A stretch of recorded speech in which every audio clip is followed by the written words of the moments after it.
ध्यान से सुनिएगा, जिसे हम वेदांत कहते हैं। 4 वेद है तो 4 ब्रह्मसूत्र भी हैं। पहला ब्रह्मसूत्र क्या है? अब सनातनियों को ये पता न हो कि ब्रह्मसूत्र क्या है, ये दुर्भाग्य कहा जाएगा। आप याद रखें कि हमारा 4 ब्रह्मसूत्र क्या है। अथातो ब्रह्म जिज्ञासा, पहला ब्रह्मसूत्र, हम ब्रह्म को जाने। दूसरा ब्रह्मसूत्र जन्माद्यस्य यतः, वो ब्रह्म कौन है? यतो वा इमानि भूतानि जायन्ते, जिससे ये अणु से लेकर के और बड़े जीव तक जिससे उत्पन्न हुए हों। जन्माद्यस्य यतः, वो मिलेगा कहाँ? तो तीसरा ब्रह्मसूत्र है शास्त्र योनित्वात्, शास्त्र पढ़ने से मिलेगा। अरे भैया शास्त्र हम पढ़ें कहाँ? तो चतुर्थ ब्रह्मसूत्र है ततः समन्वयात्, जो शास्त्र जानने वाले हों उनके पास बैठना शुरू कर दें। ये 4 ब्रह्मसूत्र। तो द्वितीय ब्रह्मसूत्र से भागवत जी का प्रारंभ होता है। जन्माद्यस्य यतः, जो हमारे जन्म, मृत्यु, पालन और मोक्ष, इन चारों का हेतु हो, उस सत्य की हम वंदना करें। ध्यान से समझिएगा। अन्वयाद इतरतः, भैया ये तो बात समझ में आ गई कि जो जन्म आदि का हेतु है वो सत्य है, पर ये अन्वयाद इतरतः क्या है? बोले वो ब्रह्म, वो सत्य अन्वय भी है, हमारे अंदर भी है और इतरतः हमसे बाहर भी है। उस सत्य की वंदना करनी चाहिए।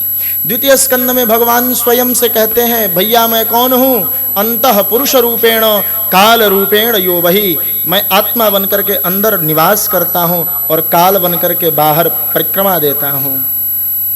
ईश्वर एक है। अन्वयाद इतरतः। आप कहिएगा महाराज जी ये बात समझ में नहीं आ रही है। जब वो एक है तो अंदर बाहर दोनों जगह एक साथ कैसे रह सकता है? रह सकता है। अब विचार करेंगे तो स्पष्ट होगा। हमारा शरीर किन किन चीजों से बना है? पृथ्वी तत्व, जल तत्व, आकाश तत्व, हवा तत्व और अग्नि तत्व। 5 तत्वों को मिलाकर के ये शरीर बना है। आप ये कहेंगे महाराज इसका प्रमाण क्या है कि इन 5 तत्वों से हमारा शरीर बना है? तो इसका प्रमाण यह है कि पृथ्वी सगंधाः सरसास्तथापः स्पर्शी च वायुर्ज्वलितम च तेजः, सबका एक एक गुण है। पृथ्वी सगंधा होती है तो हमारे शरीर से गंध आता है, ये पृथ्वी तत्व है हमारे शरीर में। और एक विशेषता है महाराज, सबके शरीर का अलग अलग गंध होता है, ये ध्यान रखिएगा। जैसा पीपल का वृक्ष गंध देगा वैसी तुलसी मां गंध नहीं देगी, दोनों का अलग अलग होगा। जैसा नीम का गंध होगा वैसे शीशम के वृक्ष का गंध नहीं हो सकता। ये पृथ्वी तत्व है। पृथ्वी सगंधाः सरसस्तथापः, आपः जो जल है वो हमारे शरीर में लार मूत्र आदि बनकर के विराजमान है। ये जल तत्व है हमारे शरीर में। पृथ्वी सगंधाः सरसास्तथापः स्पर्शी च वायु, हवा का गुण है स्पर्श। हमें छूने पर पता लग रहा है। हम कूद करके किसी चीज को लांघ देते हैं, सिकुड़ने की बीमारी फैलने की उत्तेजना, ये जो हमारे शरीर में है ये हवा का गुण है। और ज्वलितम च तेजः, हमारा जो भोजन पचता है, हम सुंदर काले गोरे दिखते हैं, ये अग्नि तत्व है हमारे शरीर में। और जो हम सुनते हैं ये आकाश तत्व है। और इन 5 तत्व को हमारे अंदर अन्वय किया गया है।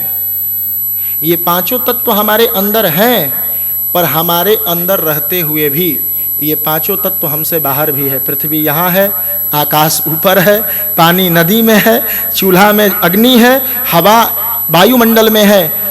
तो जिस प्रकार ये 5 तत्व हमारे शरीर में रहते हुए हमसे बाहर है, उसी प्रकार ईश्वर भी हमारे शरीर में रहते हुए हमसे बाहर है। बात समझ में आ गई हो तो आगे चर्चा बढ़ाई जाए।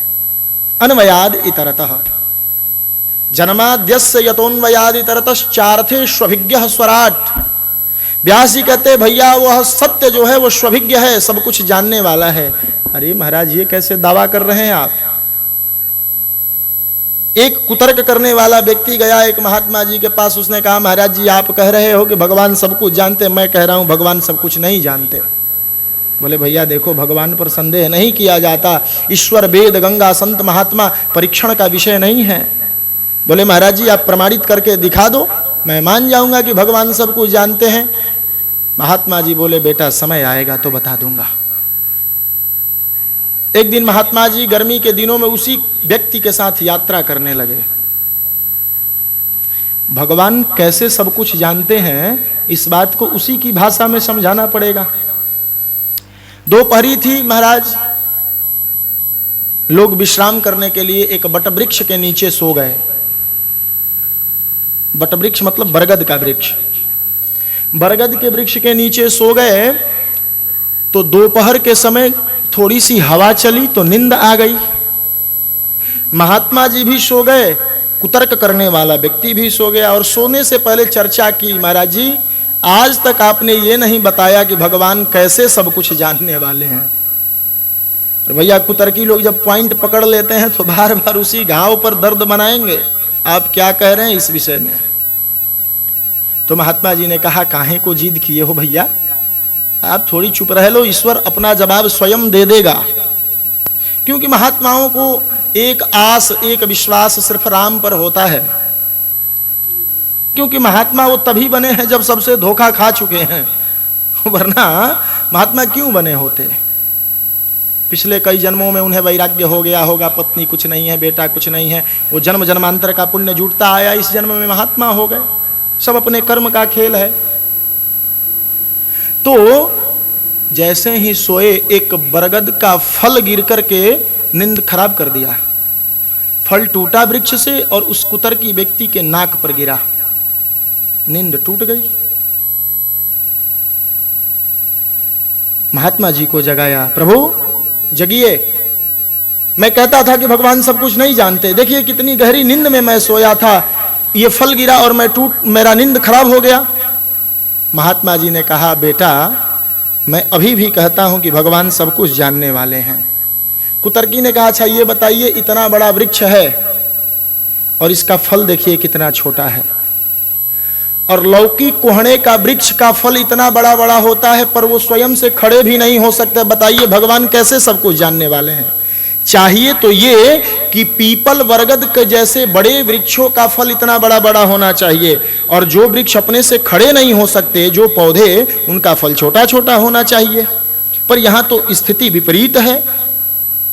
महात्मा जी ने कहा बेटा बहुत ज्यादा तर्क कर रहे हो, एक बात बताओ, भगवान अगर सब कुछ नहीं जानने वाले होते और बरगद का फल इतना बड़ा कर दिए होते, आज तुम बरगद के नीचे सोए हो और यही फल टूट करके नाक पर गिर जाता तो तुम मर गए होते। भगवान जानते हैं जो छायादार वृक्ष है उसका फल छोटा करना है क्योंकि उसके नीचे लोग आराम करेंगे, और जो वृक्ष छायादार नहीं उसका फल बड़ा करना है क्योंकि वहां कोई आराम करने नहीं जाएगा। इसीलिए भगवान सब कुछ जानते हैं। जितना छायादार वृक्ष दिखिएगा उसका फल बहुत छोटा छोटा होगा। स्वभिज्ञ है, सब कुछ जानने वाला है, स्वराट है, स्वयं में प्रकाश है, स्वयं यो राजते इति स्वरः, जो स्वयं में प्रकाशित है स्वराट है। चार्थे स्वभिज्ञ स्वराट तेने ब्रह्म हृदय आदि कवये, उसने उस ज्ञान को ब्रह्मा जी को संकल्प मात्र से करा दिया जिस ज्ञान को आज तक कोई समझ नहीं पाया। अब आप पूछिएगा महाराज जी ये कौन सा ज्ञान है जो आज तक कोई नहीं समझ पाया? अब गुरुदेव हंसी में कहा करते हैं आज भी दुनिया फंसी हुई है इसी में कि अंडा पहले आया कि चूजा पहले आया। आप बताइए, मुर्गी पहले आई कि अंडा पहले आया? अब आप कहेंगे महाराज जी मुर्गी पहले आई तो भैया अंडा नहीं था, तो मुर्गी आई कहाँ से? और मुर्गी नहीं थी तो अंडा कहाँ से आया? ये जो ज्ञान है ये ईश्वर ने ब्रह्मा जी को करा दिया कि पहले मुर्गी आई कि पहले अंडा आया। ये अज्ञानता, माया में जो अज्ञानता है इसका खंडन करके समझाया। तेने ब्रह्म हृदय आदि कवये मुह्यन्ति यत् सूरयः तेजो वारि मृदाम यथा विनिमयो, जिसके हाथ में है महाराज जो अग्नि को शीतल कर दे, जल को पत्थर बना दे, ये उसकी लीला है। आपस में अदला बदली कर देगा और उसके चरण में चले जाने के बाद उसकी माया हमें प्रभावित नहीं करती। उस सत्य का ध्यान करना चाहिए। ये तो हो गई भागवत की बात। अब हम गृहस्थ हैं तो इसका अर्थ गृहस्थ के हिसाब से भी होनी चाहिए। सत्यम परम धीमहि का अर्थ यह है महाराज जी कि सबसे पहले हम सच सुनना सीखें।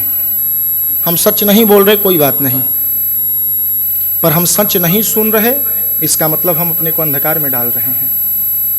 हमें सत्य सुनना सीखना चाहिए। सत्यम परम धीमहि का सबसे बड़ा अपने जीवन में अगर उतारना हो तो हम सच सुनना सीखें। एक राजा का एक आंख अंधा हो गया था। राजा ने कहा जो हमारा चित्र बढ़िया बना करके देगा उसे बहुत बड़ा इनाम दिया जाएगा। एक चित्रकार गया और उसकी दोनों आंखें बना करके ले गया। महाराज जी ये फोटो देखिए। राजा ने कहा ये फोटो तो पूरी झूठ है, क्योंकि मेरी एक आंख है नहीं और आपने दोनों आंख बना दिए हैं। एक चित्रकार गया, जैसे राजा थे वैसे ही फोटो लेकर के गया। राजा ने कहा इसमें क्या सुंदरता है, मेरी आंख नहीं है तो आपने आंख नहीं बनाया। पर एक कुशल चित्रकार था, उसने बाण चलाते हुए राजा का चित्र बनाया। महाराज बाण चलाने में एक आंख स्वतः बंद करके निशाना लगाया जाता है। राजा ने जब इस चित्र को देखा तो गदगद हो गया। महाराज ये चित्र यथार्थ है, कोई समझ भी नहीं पाएगा कि राजा का आंख नहीं है, क्योंकि बाण चलाते समय तो एक आंख बंद कर लिया जाता है। अब हमारे समाज में ये अवधारणा बना दी गई है कि सत्य कड़वा होता है। ये सरासर झूठ है। हमारा वेद कहता है सत्यम शिवम सुंदरम, सत्य सुंदर होता है, सत्य कड़वा नहीं होता। अब हम सत्य बोल कैसे रहे हैं ये हमारे ऊपर निर्भर करता है। नीतिया कहती है सत्यम ब्रूयात प्रियम ब्रूयात न ब्रूयात सत्यम अप्रिय। सत्य बोलिए जो प्रिय हो, अप्रिय सत्य मत बोलिए। पर नानृतम प्रियम ब्रूयात, झूठ प्रिय भी हो तो उसे मत बोलिए। एष धर्मः सनातनः, ये सनातन धर्म कहता है। हम सच को परोस कैसे रहे हैं बंधुओं, ये महत्वपूर्ण है।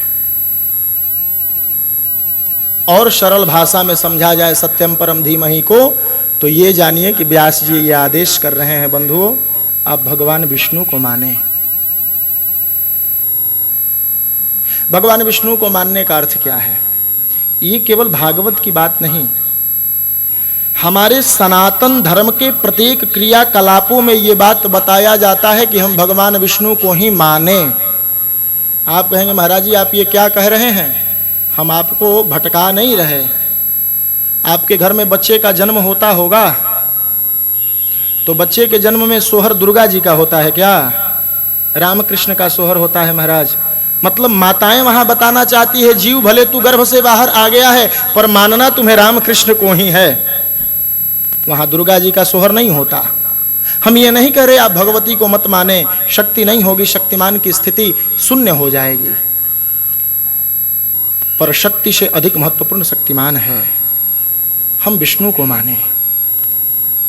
थोड़ी सी हम आगे बढ़ें, हम जैसे ही यज्ञोपवीत संस्कार करते हैं तो उस सविता की उपासना बताई जाती है, जहां ध्येयः सदा सवितृमंडल मध्यवर्ती नारायण सरसिजासन सन्निविष्टो, उस विष्णु की उपासना बताई जाती है।